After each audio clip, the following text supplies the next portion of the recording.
Hi, and welcome to this video.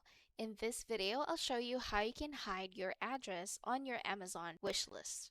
First, log into your Amazon account. Once you're logged in, go to where your name is, Account and Lists, click on that.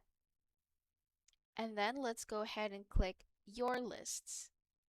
On the top left, click Your Lists.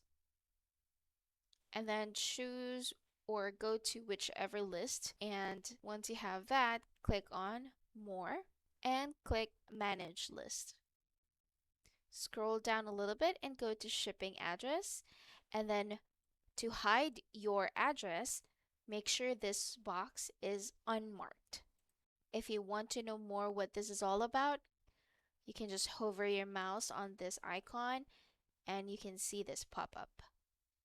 And don't forget to save changes.